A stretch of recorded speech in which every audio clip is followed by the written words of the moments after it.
Halo teman-teman semuanya, selamat datang kembali di kelas filsafat online untuk pemula, di mana kita sedang dan terus membicarakan 100 pemikir utama dalam filsafat dan pemikir-pemikir lainnya selama 100 hari. Teman-teman, hari ini kita akan membahas seorang filsuf yang seringkali dianggap sebagai salah satu intelektual yang paling provokatif di dunia modern, dan dia hari ini masih hidup. Namanya adalah Slavoj Žižek. Slavoj Žižek. Dia adalah seorang filsuf, dia seorang sosiolog, dan dia juga seorang psikoanalis yang berasal dari Slovenia, yang dikenal dengan gaya bicaranya yang unik, yang humoris, dan kadang kontroversial. Apa yang membuat Žižek berbeda dari para pemikir filsafat lainnya? Apa yang menghubungkan antara pemikirannya mengenai ideologi, mengenai psikoanalisis, dan budaya populer dalam pemikiran Slavoj Žižek? Di kelas kita hari ini, kelas online kita hari ini, kita akan mencoba mendalaminya. Tapi sebelum kita mendalami pemikiran Slavoj Žižek, kita akan coba mengenal dulu ya biografinya, siapakah dia. Jadi kalau teman-teman ingin menyiapkan kertas, saya persilahkan supaya lebih memudahkan nanti dalam mencatat pemikiran-pemikiran Slavoj Žižek yang memang menarik.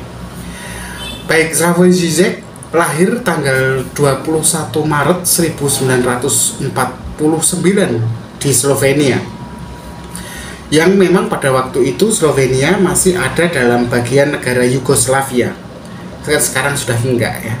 Nah, Žižek itu dikenal luas karena pendekatan dia yang mencoba menggabungkan filsafat Hegel atau sering dikenal dengan istilah Hegelian. Dia gabungkan dengan psikoanalisisnya Lacanian, atau kita sudah membicarakan tentang tentang Lacan ya di video-video sebelumnya. Teman-teman bisa cari di video sebelumnya yang judulnya Lacan gitu ya, tapi bacanya Lacan. Dan dia juga mencoba, setelah dia gabungkan, dia mencoba melihatnya dari sudut pandang kritik ideologi. Intinya cara berpikir Žižek ini cukup kompleks. Dia memang sering mengaitkan juga pemikiran dia ini dengan budaya fokusnya pada budaya populer. Maksudnya dia sefokus pada masalah film hingga musik, hanya untuk menjelaskan pemikiran-pemikiran filosofisnya gitu. Teman-teman, Žižek adalah seorang akademisi yang menulis begitu banyak buku. Dia juga memproduksi banyak artikel yang memadukan teori-teori besar dari Marx, Freud, dan Lacan. Nah, ketiga teori-teori besar itu, Marx, Freud, dan Lacan, itu dia gunakan untuk menganalisis budaya modern.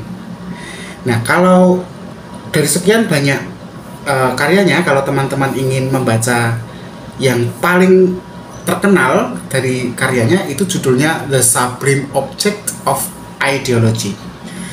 The Supreme Object of Ideology ini diterbitkan tahun 1989, di mana Žižek ini menggali cara-cara ideologi membentuk realitas kita, atau apa yang kita anggap sebagai realitas, tidaknya seperti itu.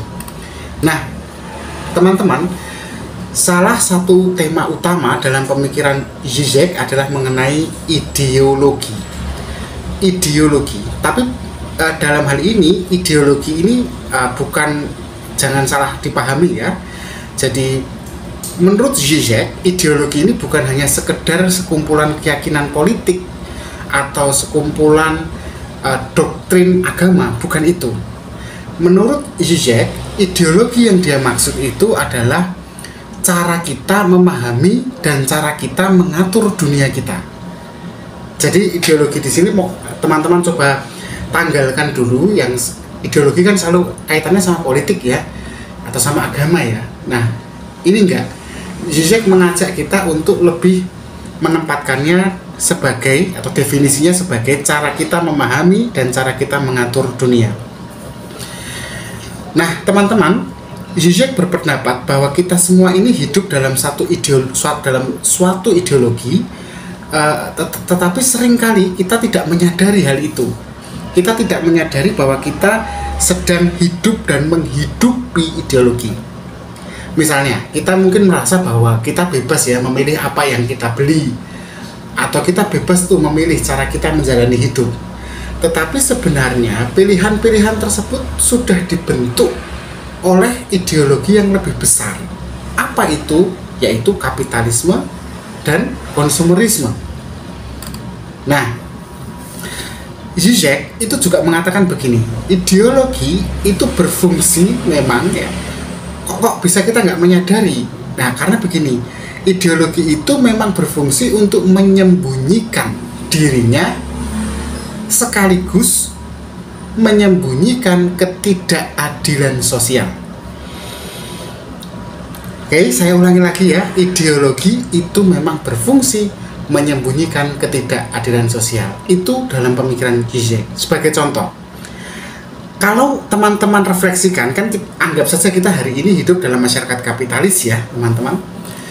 Kita mungkin berpikir bahwa kita ini hidup dalam masyarakat yang adil. Padahal kalau teman-teman perhatikan hidup kita yang baik-baik saja ini, yang adil ini, di dalamnya ada ketidaksetaraan ekonomi dan sosial yang semakin memperburuk kehidupan sebagian besar orang dan mungkin kita sendiri, tapi tidak kita sadari.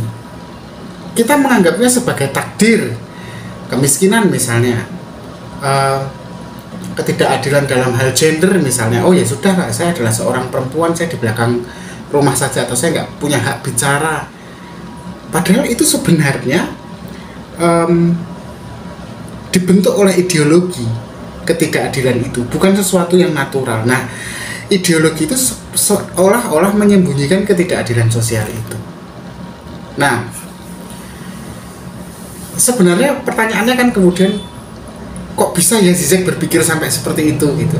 Apa sih sebenarnya yang dia baca sampai dia bisa punya inspirasi mengatakan bahwa ideologi itu bukan hanya persoalan politik, tetapi persoalan cara kita melihat dan berlaku, bertindak di dunia, dan ideologi berfungsi menyembunyikan ketidakadilan sosial. Jadi begini, Zizek itu sangat terpengaruh oleh pemikiran psikoanalisisnya Jacques Lacan.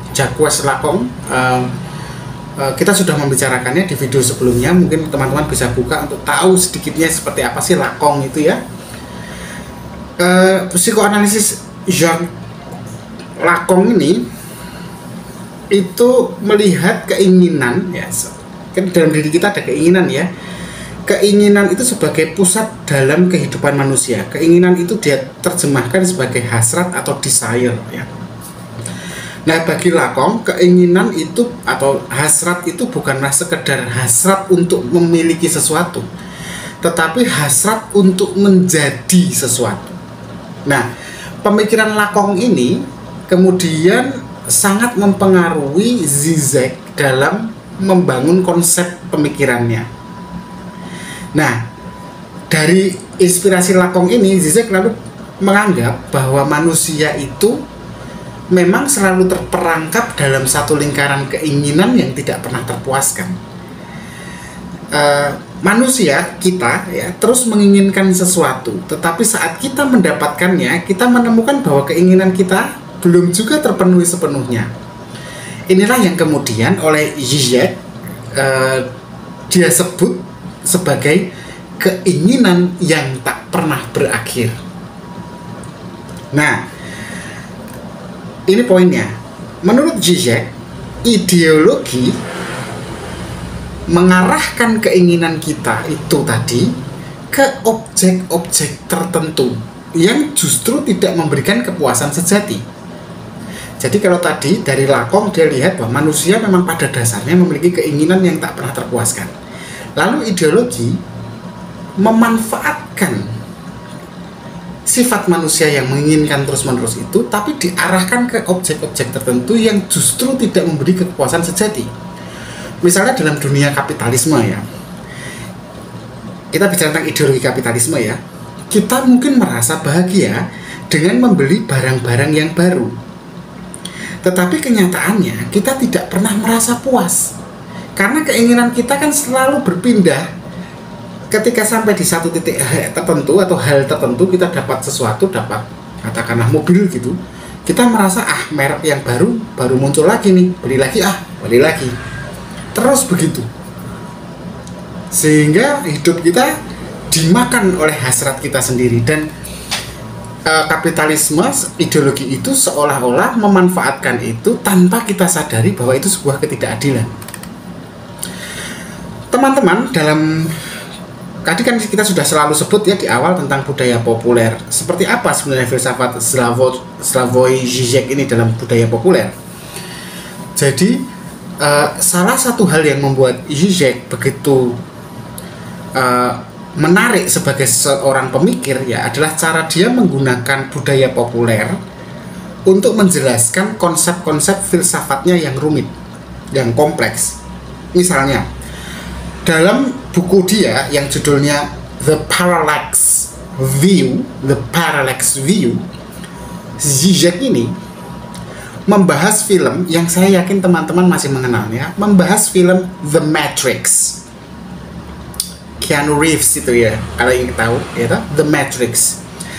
Menurut Žižek, film itu adalah kalau kita mau memahami tentang realitas dan simulasi. Ingat video sebelumnya kita bicara tentang simulasi. Nah, ini Žižek seolah melanjutkan Baudrillard ya, Jean Baudrillard. Kalau kita mau melihat tentang realitas dan simulasi, mana yang nyata dan mana yang simulasi, yang tidak nyata, maka tontonlah film The Matrix. Menurut Žižek, film The Matrix itu seperti alegori, seperti perumpamaan tentang bagaimana kita hidup dalam dunia simulasi yang kita buat sendiri. Jadi film The Matrix itu tuh semacam alegori atau apa ya, perumpamaan ya, ketika kita itu hidup dalam dunia simulasi, di mana dunia simulasi itu sebenarnya kita sendiri yang membuatnya. Dan dunia simulasi kan berarti bukan dunia yang nyata ya, tapi di dalam dunia yang tidak nyata itu, toh Keanu Reeves itu, kalau teman-teman nonton The Matrix, bisa terluka, bisa berdarah gitu. Nah, pertanyaannya kok Žižek sampai menggunakan film populer ya untuk menjelaskan konsep filosofisnya yang kompleks itu.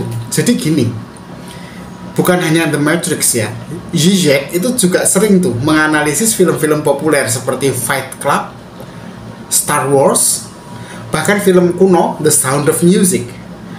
Dan dia gunakan film-film itu untuk menunjukkan bagaimana cerita-cerita di dalam film itu menggambarkan dinamika sosial dan ideologi yang tersembunyi. Nah, dalam pandangan Žižek misalnya, tokoh-tokoh budaya pop seperti Superman ya, atau James Bond itu kan menggambarkan atau mencerminkan pola-pola ideologis yang mendalam tentang arti kekuatan, maskulinitas, kebebasan, dan pengorbanan.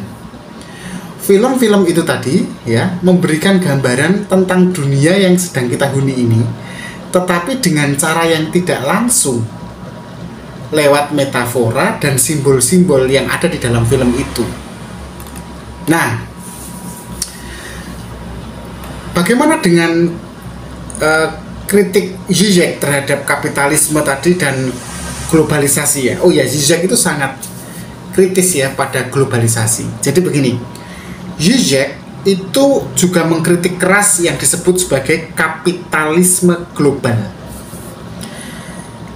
Utamanya dia sangat concern sama dampak kapitalisme global pada kehidupan manusia. Menurut Žižek, kapitalisme tidak hanya menciptakan ketidaksetaraan ekonomi, tapi ini masalahnya, di kapitalisme global itu membentuk cara kita memahami dunia. Kapitalisme menciptakan kebutuhan menciptakan kebutuhan. Artinya sebenarnya bukan kebutuhan, tapi diciptakan sebuah kebutuhan yang tidak kita sadari dengan memanipulasi keinginan kita, sehingga nanti pada akhirnya menghasilkan kesenjangan yang semakin besar antara yang miskin dan yang kaya.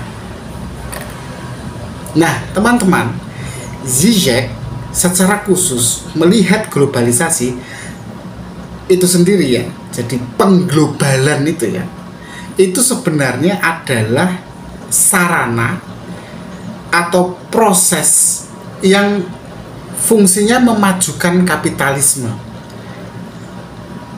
dengan cara menciptakan ketidakstabilan ekonomi dan sosial di banyak negara, utamanya negara berkembang dan negara miskin, Indonesia termasuk di dalamnya.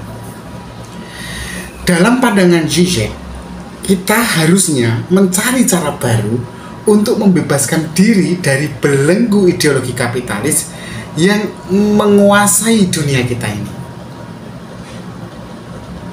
Nah, itulah teman-teman Slavoj Zizek, seorang filsuf yang mengajak kita untuk berpikir lebih kritis tentang ideologi, tentang keinginan atau hasrat dan realitas kita.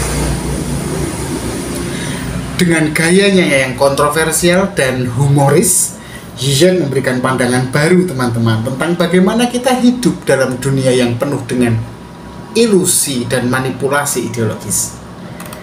Saya pikir cukup sekian pembicaraan kita tentang Zizek. Silahkan teman-teman bila ingin meralat kalau saya ada kesalahan, atau kalau misalnya ingin menambah bila kurang lengkap, dalam kolom komentar di bawah. Jangan lupa untuk like, share, dan subscribe supaya channel ini masih tetap bisa berlangsung untuk membahas filsafat lapis demi lapis. Terima kasih sudah menonton. Tetap berpikir kritis.